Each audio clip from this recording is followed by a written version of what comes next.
loolu moom. non waaw les bàyyi suñu bu ñuy tëj après ñu def kii. si parce que dama ko interpellé noonu rek. sur le procès. li ma ci bëgg wax am na solo. waaw non bàyyi après bu ñu defee tour nga tëj. sur le procès.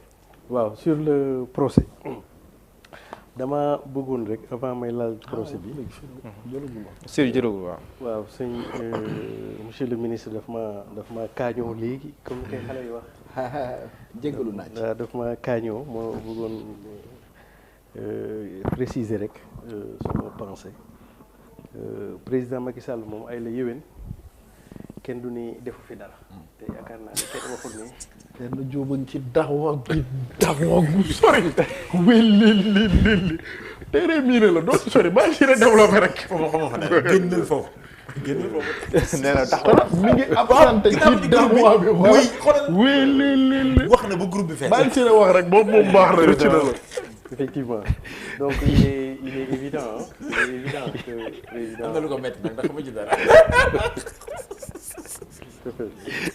Donc il est évident que président Macky Sall moom comme ni nga ko énuméré am na lu mu jot a def fii. Seulement dafa mais honnêtement nag il est intellectuel.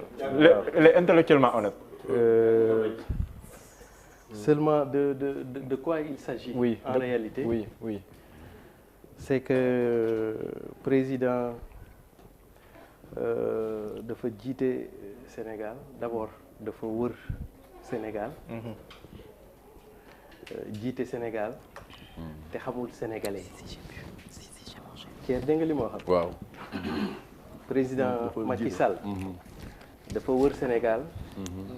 am Sénégal maanaam gagné. waaye dese xam sénégalais yi lu bari. ndax wër Sénégal xam sénégalais yi da koo gën te ñàkk di xam bu mu ñàkk di xam sénégalais yi moo ko dugal ci guute gi mu nekk nii yëpp ba tax te li la koy gën a mën a symboliser mooy expression réduire l'opposition dans sa plus grande expression. Il a été le seul président au Sénégal qu'à un moment où les gens s'appuient sur l'opposition. Lui, il a une vision destructive de son opposition quand il veut construire le pays. Sauf qu'il oublie qu'on ne construit pas seulement le pays avec un parti au pouvoir, mais on construit un pays avec toutes les forces vives de la nation. Xam nga lu ko wuutalee moom ak ñawoon. Senghor moom daa xamoon Sénégal. am Sénégal non dafa wër Sénégal am Sénégal waaye xamul woon Sénégal ndax Senghor bu xamoon Sénégal du xeex diine fii. Abdou Diouf xamoon na Sénégal waaye amul woon Sénégal nu mu xamee woon Sénégal mooy administrateur la yàgg na wër fu bëgg xam na gestion gouverneur mais amul woon Sénégal ndaxte na mu ko amee la woon dañ ko yekkal. Ablaye Wade xamoon na Sénégal amoon na Sénégal damay faral di wax ni sénégalais yoo ko xamul woon. waaye président Macky Sall moom particularité am mooy wër na Sénégal am na Sénégal mais dafa desee di xam sénégalais yi desee di xam sénégalais yi mooy sénégalais yi xam leen dëgg. mooy xam ni lii baax ci ñoom. dee su ko togg ci cin. D'accord. moom nag bi ma saawaay di énumérer ma ne kon kon de li may wax kon dëgg la bu doon hypothèse de travail tey confirmé naa ko bi ci des li la koy wax mooy. Silicon pare ko man. waaw non li may def mooy xam nga bu ñu baxee rek dañuy énumérer lu fi président def. oui loolu moom la ñuy tuddee ay projet la ak ay programme. Là je suis un peu dans le débat économique. gis nga sëñ Zator. programme ak projet. de su ko développer réew du développer réew c'est une politique économique qui développe un pays et non pas la juxtaposition des projets et des programmes. Là je suis dans l'analyse fine. Beneen bi ce que ce régime oublie quand on fait de la comptabilité générale mën nga wax le président Macky Sall am na bilan encore que c'est quoi le bilan n'est rien d'autre que la somme des réalisations plus leur impact qui te donne un bilan. Or chez le président Macky Sall il y a de la réalisation certes mais l'impact est faible. Ce qui fait que tu as un bilan mitigé quand on parle de pure économie. Je donne un exemple. Taux de productivité. waaw même war a expliquer la si effectivement le bilan n'était pas mitigé du point de vue de l'impact. Tey le taux de pauvreté Sénégal gën a bari malgré que tout ce qu'on a vu on a aujourd'hui beaucoup plus de pauvres qu'on ne l'avait. Les prix tey la gën a cher. Le coût de la vie tey la gën a cher te pourtant paradoxalement on a fait des réalisations. Donc ça veut dire que en économie c'est pas les réalisations le plus important mais c'est l'impact de ces réalisations sur le tissu économique. Et je donne un exemple, le TER.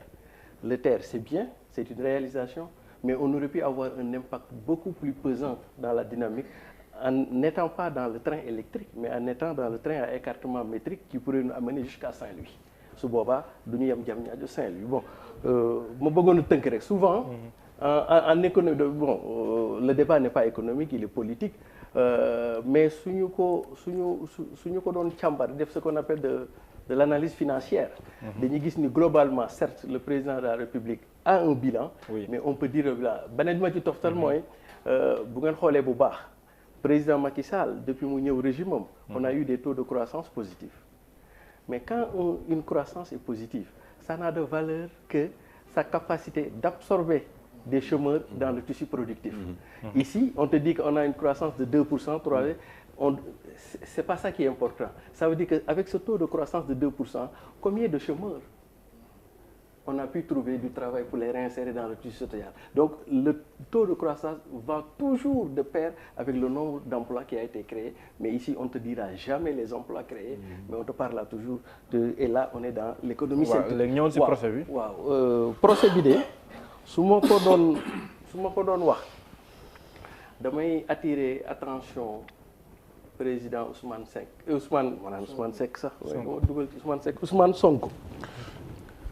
ne ko fii réew mi toll de bu mënoon di wàññi wax te yokku jëf moo gën ci moom ndax dafa am lu xew ci réew mi souvent waa Pastef fii dañ koy xaw a réere mbir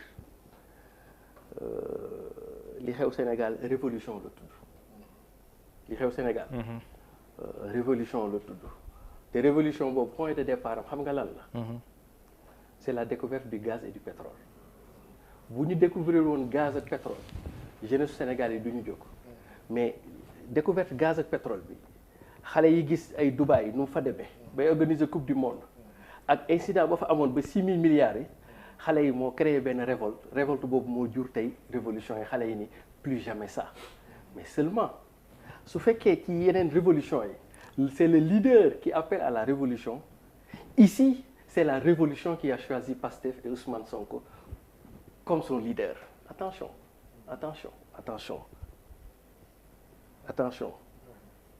Donc affaire yi du moomeelu Pastef du moomeelu président Ousmane Sonko et d'où la raison pourquoi il doit faire très attention parce que c'est davantage lui qui a provoqué la révolution que la révolution a choisi Ousmane Sonko comme figure de proue et le Pastef comme parti parce que peut-être la révolution estime de toute l'offre bi ñu am fii c'était le candidat la personne la mieux apte pour pouvoir porter ses aspirations mais nag révolution boobu ça va toujours de pair avec ce qu'on appelle l'opinion attention te l'opinion est fugace par essence ki lay topp nii tey nga jàpp ni yow boo xëyee suba daa def benn erreur bu ndaw mu dumóoyu la ba nga naan du waa ji moo ma doon topp kon donc Ousmane Sonko a tout pour parachever ses attentes et la révolution du peuple mais encore faudrait-il que moom qu'il se ressaisisse am na ko doon wax léegi pour ne pas prêter le flanc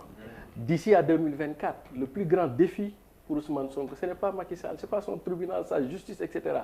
c'est moom la de ne pas prêter le flanc s'il ne prête bu ñu demee 2024 su Sonko nekkul président Sénégal faut pas dire comment il a perdu les élections mais il faut se dire comment il a laissé la victoire passer entre les doigts de sa main. D'accord. loolu mais dafa am benn laaj bu ndaw Siré da nga wax ni OS fi nekk nii dafa war a wàññi wax. yokku jëf mais jëf bi bu nekkee dafa am entrave nag. procès yi. waaw moom mooy lii xam nga sama ay rapport de force. entrave bi mooy léeg-léeg mu nga bëgg a def tournée. waaw mooy lii rek ne may ko tournée wër ndomb. yokku jëf bi. waaw mooy lii rek bañ a teggi tànk. mooy bañ a teggi tànk. Michael Jackson rek. d'accord léegi tourné rek. léegi xajja parce que waa rapport de force rek la. d'accord léegi yéen ñaa yéenay tëj rapidement monsieur le ministre bu nekkee am na loo bëgg a kii rek pour ñu tëj. benn précision boobu nga def.